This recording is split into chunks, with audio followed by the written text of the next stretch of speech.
सनातन धर्म जो है वह डेंगू, मलेरिया, कोरोना की तरह है और उसको ख़त्म कर देना चाहिए। इसीलिए हमने तमिलनाडु के मुख्यमंत्री एम.के. स्टालिन और उनके लड़का दयानिधि के विरुद्ध एक आपराधिक मुकदमा माननीय सीजीएम मुजफ्फरपुर की अदालत में आईपीसी की धारा 500, 504, 295, 295 क, 298 और 120 बी के तहत दर्ज कराया है।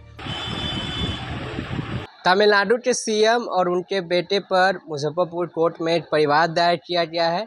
पूरा मामला जानेंगे उससे पहले आपको बता दें कि उनके बेटे के द्वारा सनातन धर्म को लेकर कुछ बयान दिया गया था, विवादित बयान था। हमारे साथ अधिवक्ता है सुधीर कुमार ओझा है, क्या कहेंगे किस मामले को लेकर विवाद दायर किया? देखिए, भारतीय संस्कृति और सनातन पर जिस तरह का बयान एम.के. स्टालिन जो मुख्यमंत्री हैं तमिलनाडु, उनके लड़का दयानिधि जो युवा मंत्री हैं, युवा खेल मंत्री हैं, जो दिया गया कि सनातन धर्म जो है वह डेंगू, मलेरिया, कोरोना की तरह है और उसको ख़त्म कर देना चाहिए।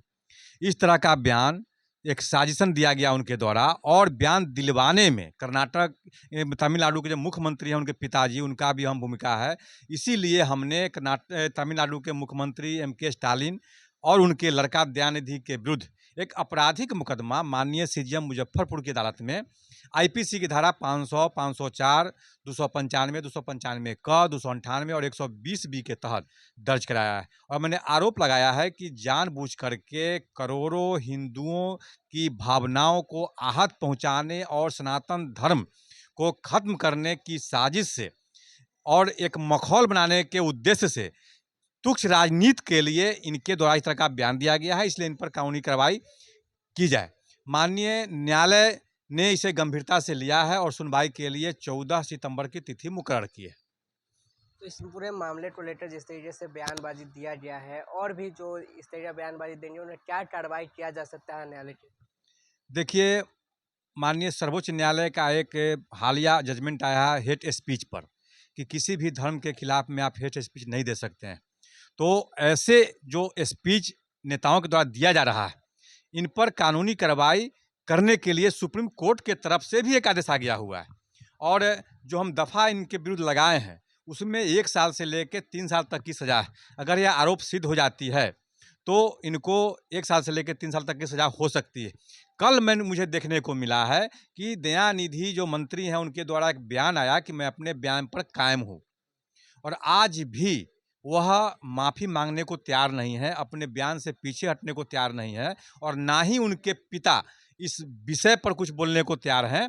तो ऐसी परिस्थिति में इनके विरुद्ध कानूनी कार्रवाई होना लाज़मी है। कहीं न कहीं माफ़ी न मानने का कारण है, तो कहीं माफ़ी नहीं मान रहे हैं, तो इसको लेकर जो कोर्ट है वो क्या कुछ करे? देखिए, कोर्ट में माफ़ी मांगने से कोर्ट को कोई मतलब नहीं है। कोर्ट को साक्ष्य से मतलब है, कोर्ट को जो आरोप ने लगाए हैं उसको प्रमाणित करने से मतलब है। कोर्ट में हम ये बात प्रमाणित कर देते हैं तो सज़ा इनकी होगी।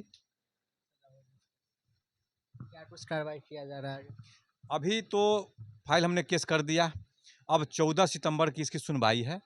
उसमें 14 सितंबर की सुनवाई की मैं तैयारी कर रहा हूँ। इसके लिए सुप्रीम कोर्ट का जो हालिया जजमेंट है उसको भी मैंने उपाय कर लिया है। वो लगा करके और मैं 14 सितंबर को सुनवाई के दौरान वो अब दाखिल करके और न्यायालय से कहूँगा कि इन पर सख्त से सख्त कार्रवाई, कानूनी कार्रवाई हो। कोग्निजेंस लिया जाए, सम्मन हो, वारंट हो या एफआईआर हो। तो अधिवक्ता सुधीर कुमार ओझा को आप सुन रहे थे। 14 सितंबर को सुनवाई होनी है। तमिलनाडु के सीएम एम.के. स्टालिन के बेटे द्वारा सनातन धर्म को लेकर विवादित बयान दिया गया, जिसको लेकर मुजफ्फरपुर कोर्ट में परिवाद दायर किया गया है। मुजफ्फरपुर से हेडलाइंस बिहार के लिए ऋतुराज।